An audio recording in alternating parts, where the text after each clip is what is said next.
Hi everyone, this is Rupinder and welcome again to Rupinder's Biopedia. In our today's session, we are going to discuss about the regulatory mutations in case of lack operon. So guys, this is part 3. इसके 2 parts हम already complete कर चुके हैं. अगर आपने अभी तक वो वीडियोस नहीं देखी तो पहले आप वो वीडियोस देख लीजिए. मैंने एक प्लेलिस्ट भी क्रिएट कर दी है सो दैट कि आपको तीनों वीडियोस इजीली एक ही जगह पे मिल जाए एंड मैं लिंक भी डिस्क्रिप्शन में दे दूंगी. ठीक है, बट स्टार्ट करने से पहले मैं आपको बता दूं कि रेगुलेटरी म्यूटेशंस एक बहुत ही ज्यादा इंपॉर्टेंट टॉपिक है, बहुत ही ज्यादा हॉट टॉपिक है from the point of view of CSI, UGC net and GATE. तो चलिए स्टार्ट करते हैं एंड आप ये टॉपिक ध्यान से समझने की कोशिश करना क्योंकि इसमें से क्वेश्चंस हमेशा आए हैं, आते हैं और आते भी रहेंगे. So let's get start. तो अब हम सबसे पहली म्यूटेशन पढ़ेंगे, mutation in I gene. I gene मतलब कि रेगुलेटरी जीन या फिर हम इसे रिप्रेसर भी कह सकते हैं. ठीक है, अगर रिप्रेसर में कोई म्यूटेशन हो गई तो हमारे पास क्या होगा. ठीक है, रिप्रेसर जो है हमारा अगर म्यूटेटेड होगा तो सबसे पहले इस वाली म्यूटेशन का हम नेचर जान लेते हैं. इस म्यूटेशन का नेचर जो है वो एक ट्रांस एक्टिंग है. ठीक है, ट्रांस एक्टिंग का क्या मतलब है कि इसमें जो है mRNA की सिंथेसिस होगी. mRNA synthesis will occur. ठीक है, एंड ये एक रिसेसिव टाइप की म्यूटेशन है. ठीक है, इसे रिसेसिव क्यों कहा गया है अभी मैं बताऊंगी. ठीक है, उससे पहले मैं आपको बताना चाहती हूं कि बेसिकली जब म्यूटेशन हो जाती है रिप्रेसर में तो हमारे पास होता क्या है. ठीक है, ये कोई भी ऑपेरोन है.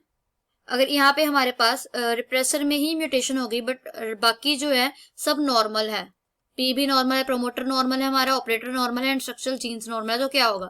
अगर हमारे पास रेगुलेटरी जीन जो कि रिप्रेसर है उसमें ही म्यूटेशन हो गई है तो mRNA नहीं बनेगा. रिप्रेसर mRNA नहीं बना. ठीक है, रिप्रेसर mRNA नहीं बना तो ऑब्वियसली जो प्रोटीन है वो भी रिप्रेसर प्रोटीन भी नहीं बनेगी, है ना. अब ये रिप्रेसर प्रोटीन नहीं बनी तो ऑपरेटर के साथ कौन बाइंड करेगा, कोई भी नहीं. ठीक है, तो ये जो पाथवे है वो हमारा कंस्टिट्यूटिवली ऑन हो जाएगा. फाइन, अब ये पाथवे कंस्टिट्यूटिवली ऑन हो जाएगा irrespective of the lactose in the medium. Fine, so इसे हम रिसेसिव इसलिए बोल रहे हैं क्योंकि अगर हमारे पास दोनों साइड जो रिप्रेसर है वो नेगेटिव हो या म्यूटेटेड हो तभी ये जो पाथवे हमारा कंस्टिट्यूटिवली ऑन रहेगा. कंस्टिट्यूटिवली ऑन कब होगा हमारा ये पाथवे, जब हमारे पास दोनों जो रिप्रेसर हैं वो म्यूटेटेड हो जाएं. बट इन दिस केस अगर हमारे पास एक नॉर्मल है एंड एक म्यूटेटेड है तो क्या होगा, पाथवे हमारा नॉर्मली बिहेव करेगा. अगर लैक्टोज प्रेजेंट होगा तो वो ऑन रहेगा, अगर लैक्टोज एब्सेंट होगा तो पाथवे हमारा ऑफ हो जाएगा. ठीक है, तो इसमें हमारे पास 3 केसेस हैं रेगुलेटरी म्यूटेशन के. इसमें हम 3 केसेस पढ़ेंगे. वो 3 केस कौन से हैं. First one is dominant. ठीक है, डोमिनेंट है जिसमें कि रिप्रेसर प्रोटीन हमारी नॉर्मल होगी.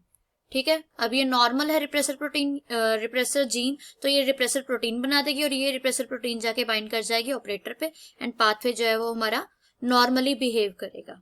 नॉर्मली मतलब कि अगर लैक्टोज मीडिया में प्रेजेंट होगा तो ये ऑन रहेगा, अगर लैक्टोज मीडिया में एब्सेंट रहेगा तो ये ऑफ हो जाएगा. फाइन, ये था हमारा फर्स्ट केस. अब सेकंड केस है हमारा रिसेसिव केस.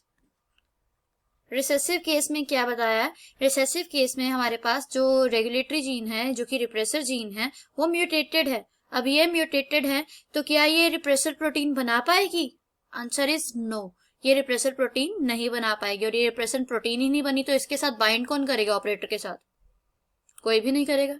तो ये पाथवे हमारा कंस्टिट्यूटिवली ऑन हो जाएगा irrespective of the lactose in the culture media. ठीक है, third case is heterozygous case. Heterozygous condition होगी इसमें. अब हेट्रोजाइगस कंडीशन में क्या होगा कि एक जो है रेगुलेटरी जीन है या रिप्रेसर जीन है वो म्यूटेटेड होगी बट एक जो है वो नॉर्मल होगी. ठीक है, अब ये जो म्यूटेटेड है ये तो रेगुलेटरी है, रिप्रेसर प्रोटीन नहीं बना पाएगी बट ये जो नॉर्मल वाली है ये तो बना देगी ना. तो ये क्या करेगी, रिप्रेसर प्रोटीन बनाएगी और ये रिप्रेसर प्रोटीन जाके ऑपरेटर के साथ बाइंड हो सकती है. ठीक है, तो ये पाथवे भी है जो वो नॉर्मल होगा. ठीक है, जैसे कि डोमिनेंट वाला था, मतलब अगर लैक्टोज मीडिया में प्रेजेंट होगा तो ये पाथवे ऑन रहेगा, अगर लैक्टोज मीडिया में एब्सेंट होगा तो ये पाथवे हमारा ऑफ रहेगा। ठीक है, तो ये थी हमारी regulatory mutation in repressor gene. Next is mutation in IS gene. IS gene का क्या मतलब है कि जब हमारे पास सबस्ट्रेट ही म्यूटेटेड हो गया है, ठीक है, सबस्ट्रेट म्यूटेटेड हो गया, इसका क्या मतलब है कि जब एलोलैक्टोज है, मैंने क्या बताया था कि एलोलैक्टोज जो कि एक्चुअल इंड्यूसर है वो रिप्रेसर के साथ बाइंड होके उसे इनएक्टिवेट कर देता है। ठीक है, but in this case when substrate is mutated, जो एलोलैक्टोज है वो बाइंड नहीं कर पाएगा रिप्रेसर के साथ। ठीक है, no allolactose will bind to the repressor protein and hence repressor will become activate. ठीक है, तो अब क्या होगा हमारे पास इस केस में, नॉर्मली कैसे वर्क करेगा, जब हमारे पास IS सबस्ट्रेट म्यूटेटेड है तो इसमें क्या होगा कि नॉर्मली हमारे पास mRNA बनेगा। ठीक है, रिप्रेसर mRNA बनेगा, रिप्रेसर mRNA के बाद हमारे पास रिप्रेसर प्रोटीन बनेगी और जो वो रिप्रेसर प्रोटीन हमारी एक्टिव होगी। ठीक है, अब इसे इनएक्टिवेट करने के लिए हमें एलोलैक्टोज चाहिए, बट एलोलैक्टोज तो हमारे पास यहाँ पे बाइंड हो ही नहीं पाएगा क्योंकि सबस्ट्रेट ही म्यूटेटेड है। ठीक है, so no allolactose will bind to the repressor protein and hence it will become activated and now this activated repressor protein will bind to the operator and hence the pathway will become off. Fine. तो यहाँ पे अगर हमारे पास लिखा है I positive, that means कि ये wild type है, नॉर्मल है। ठीक है, बट अगर हमारे पास लिखा है कि IS है, दिस मीन्स कि सबस्ट्रेट इज म्यूटेटेड।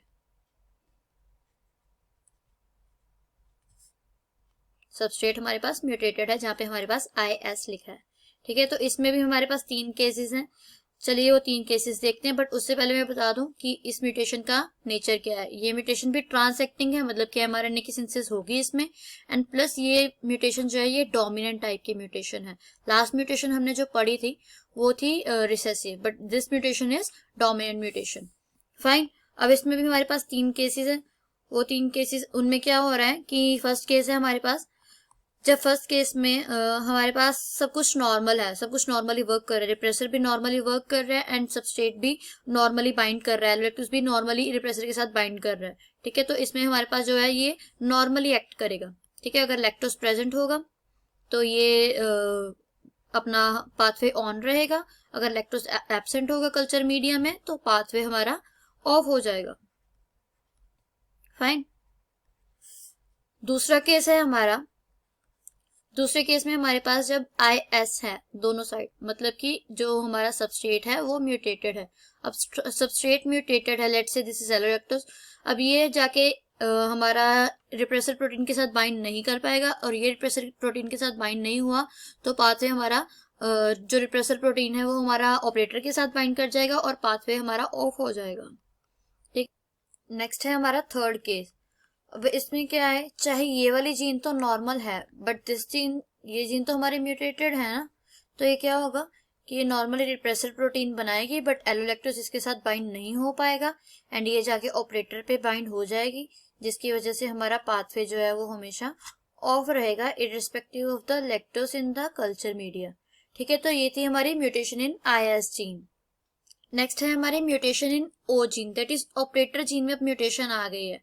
ठीक है, सो हमारा जो है ऑपरेटर ही म्यूटेटेड हो गया इन दिस केस, इसे हम OC से भी रिप्रेजेंट करते हैं। ठीक है, एंड ये हमारी होती है सिस एक्टिंग, दैट मीन्स कि इसमें mRNA की सिंथेसिस नहीं होगी, सिस एक्टिंग में mRNA की सिंथेसिस नहीं होती एंड ये भी डोमिनेंट टाइप की म्यूटेशन है। फाइन, इसमें भी हम देखते हैं कि ये कैसे वर्क करता है। यहाँ पे सब कुछ नॉर्मल है हमारे, बस एक्सेप्ट दिस, हमारे पास जो ऑपरेटर है यही नॉन फंक्शनल हो गया। ठीक है, अब ये रिप्रेसर जीन क्या करेगी, रिप्रेसर mRNA बनाएगी, रिप्रेसर प्रोटीन बनेगा उससे, बट रिप्रेसर प्रोटीन जाके ऑपरेटर पे बाइंड नहीं हो पाएगा क्योंकि जो ऑपरेटर है वही नॉन फंक्शनल हो चुका है। ठीक है, ऑपरेटर ही काम नहीं करेगा तो पाथवे हमारा जो है कंस्टिट्यूटिवली ऑन ही रहेगा।